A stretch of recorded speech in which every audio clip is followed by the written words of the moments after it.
اگلا سوال دبئی سے عبداللہ صاحب نے بھی کیا ہے اور کئی مزید ساتھیوں نے کیا ہے، اور تقریباً ہر نشست میں وہ سوال کیا جاتا ہے، تو مفتی صاحب اگر تھوڑا تفصیل سے اس کا جواب ہو جائے تو بہتر ہے کہ لاسانی چکس اینڈ چکن کمپنی میں انویسٹ کرنا کیسا ہے؟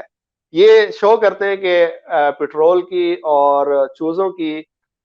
پٹرول کی خرید و فروخت، اور چوزے جو ہے دے کر ان کو مرغیاں ان کی بنواتے ہیں، تو اس طرح کی یہ ساری تفصیلات جو ہے آپ کے سامنے بھی ہیں جو انہوں نے بھیجی ہے، ان کی روشنی میں تو اس کمپنی کے اندر انویسٹ کرنا عام بندے کے لیے کیسا ہے؟ جی، ان کے انویسٹمنٹ کا جو طریقہ ہے وہ تو خلاف شریعت ہے، اور اس میں بھی وہی خرابی ہے کہ آپ کی رقم لی جاتی ہے، وہ رقم بھی گارنٹیڈ ہوتی ہے، اور اس کے اوپر ایک خاص نفع دیا جاتا ہے کہ ہر لیٹر پر آپ کو اتنے پیسے دیے جائیں گے، تو ایک متعین رقم کی صورت ہے۔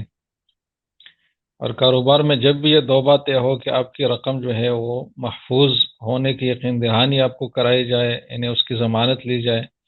اور ساتھ آپ کو نفع جو ہے روپے پیسے میں بتایا جائے کہ اتنا آپ کو بہرحال ملے گا، اگرچہ اس کے لیے کوئی اکائی بنائے جیسے کہ پر لیٹر کے حساب سے، تو جب یہ دو باتیں جمع ہو جائے تو وہ سودی کاروبار کے حکم میں ہی چلا جاتا ہے، اور جو شرعی مضاربت جو کاروبار کا طریقہ ہے اس کے اصول سے انحراف تو یہی سے ہو جاتا ہے، اور وہ چیز ناجائز بن جاتی ہے۔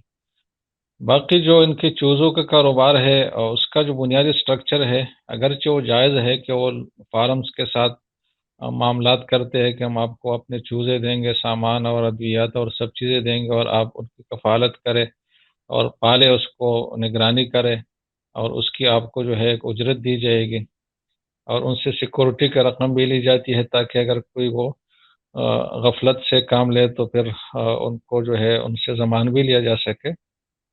تو بنیادی سٹرکچر اگرچہ اس کا صحیح ہے، لیکن اس میں بھی یہ بات ہے کہ کتنا جو ہے وہ کاروبار ہے اور کتنا حقیقت ہے اور کتنا اس میں دکھایا جا رہا ہے،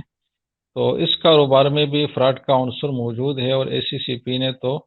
اس حوالے سے باقاعدہ منع جاری کیا ہے کہ یہ کاروبار فراڈ پر مشتمل ہے،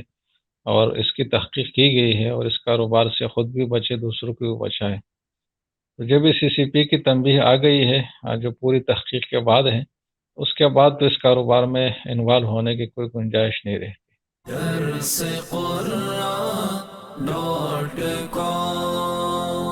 www.darsequran.com